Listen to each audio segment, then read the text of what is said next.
In a world full of talking toys, superhero families, a fish trying to find his way home, and a rat dreaming of becoming a world-renowned chef, Pixar made a movie about a trash compactor from the future who can barely say anything besides his own name. And not only did it work, it became one of the most beloved animated films of all time, and one with a whole lot of heart.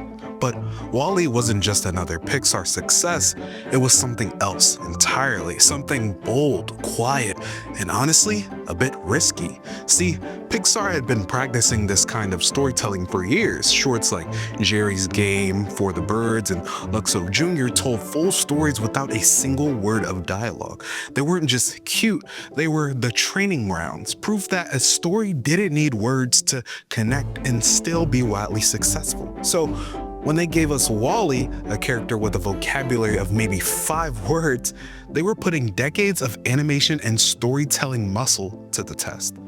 And what they created wasn't just a beautiful film, it was a masterclass in visual storytelling, one that quietly redefined what an animated movie could be. So let's talk about how Pixar made their most daring film and why it still hits so hard today. Part 1. The first act of WALL-E is basically silent. There's no dialogue, no exposition jump, no characters sitting around explaining the state of the world. Just WALL-E, his cockroach buddy, and a whole planet of garbage, exploring without saying a word. We just got it. It pulls you into the world immediately and really emphasizes the loneliness and current state of the planet it occupies, the passage of time, the weight of this forgotten world, and we feel for this little trash robot before he's even said a word. This opening is bold. It's not just different, it's confident. Pixar trusted their audience, which at the time was mostly kids, to follow along with a story that unfolds through images, sound design, and emotion, not dialogue. Humans have such an innate ability to extrapolate information just from observing, seeing, looking at how the world is, how characters interact with each other, how they move. WALL-E may not have said a word, but everything that needed to be explained was explained. It honestly feels more like a Charlie Chaplin film than a typical animated blockbuster. The physical comedy, the timing, the way WALL-E moves and reacts, it's pure visual storytelling. Like old silent films, every moment has meaning, every look has weight, every moment serves its purpose to push the story forward. Music, it carries the emotional tone without ever feeling manipulative. It's supportive of the story. It tells us exactly what WALL-E is feeling even when he can't say it himself. It's risky for a big studio movie to start like this, especially when aimed at kids, but that's what makes it so impressive. It's Pixar at their most creative and most confident, letting the visuals do the heavy lifting, the animators do the work, and pulling it off flawlessly. WALL-E might be made of metal, but he's one of the most emotionally expressive characters Pixar has ever created, at the time at least, and he does it without facial features, a mouth, or really much vocabulary. It all comes down to how he moves, how he looks, and how he sounds, the way his eyes widen when he's curious, the tilt of the head when he's confused, that little jittery motion when he's excited. Every action tells us exactly what he's feeling. And then there's his voice, or rather his beeps and tones. Designed by the legendary sound designer Ben Burtt, the same guy who gave R2-D2 his voice, WALL-E's sounds are full of personality. They're mechanical, sure, but they're also something deeply human underneath. Even his routines say something. Watching him collect junk, sort his treasures, and rewind his VHS of Hello Dolly, it shows us who he is, which is a curious and gentle soul, someone who finds beauty in broken things, someone who's lonely but still hopeful.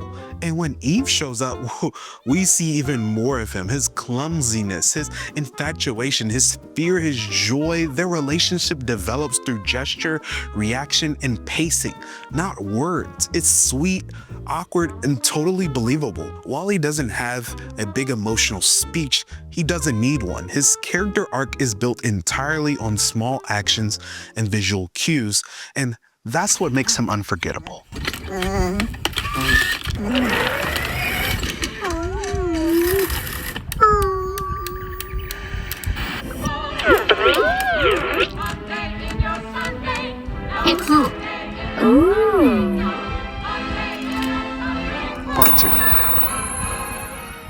the most powerful things about WALL-E is how much of its story is told through the world itself. The environment isn't just a backdrop, it's the exposition. When we first see Earth, we see towers of trash, abandoned buildings, dusty skies. There's no narrator telling us what happened, but we know. We understand humanity consumed until it couldn't anymore and then left. We get all that just from how the world looks and feels. That kind of visual world building is risky, but it pays off. Every object WALL-E collects tells a story. A Rubik's Cube, a sport, a locket. These aren't just Easter eggs, they're symbols of curiosity, of memory, of what's been left behind.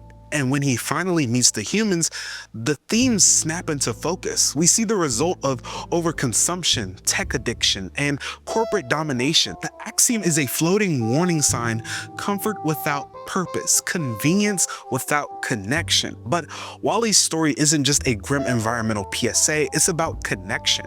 It's about rediscovering what it means to care for someone, for something, for a future. WALL-E teaches Eve how to appreciate life. The humans learn to stand up, literally and figuratively, and we as the viewer are reminded of the value of small gestures: a plant, a handshake, a dance in space. The film manages to deliver a heavy message about our future without ever getting peachy. I mean, it doesn't lecture, it shows, and that's what makes it so effective. Part 3. To really understand why WALL-E works, you have to look at Pixar's roots. Long before full-length features, Pixar was experimenting with short films that had no dialogue, just visuals and emotions. Luxo Jr. turned a desk lamp into a fully realized character. Jerry's Game showed an old man playing chess with himself, telling a complete emotional arc in under 5 minutes. For the Birds used body language to aiming and tell a hilarious story without a single word. These weren't just experiments, they were Pixar's storytelling boot camp. And each one shaped their ability to communicate without language, how to convey emotion with a tilt of the head, how to make timing funny, how to make characters feel human even if they weren't. By the time WALL-E came around, Pixar had decades of practice in telling visual stories, giving us a main character who could barely talk. That wasn't just a stylistic choice, it was a logical next step in their evolution, the most daring version of that they'd been training to do all along. So when people say WALL-E is Pixar's boldest film, they're not just talking about the plot, they're talking about the form. It was the culmination of all these shorts, all the practice, all the belief in the audience's ability to feel something without being told exactly what to feel. Now, of course, this movie did have speaking lines by other supporting characters like the ship's captain and other humans. It was appropriate for the ship full of humans to talk to each other. I mean, having them not speak at all would just be way more weird, but when you're on an isolated planet like WALL-E, talking isn't necessary. At the end of the day, WALL-E is more than just a great Pixar movie.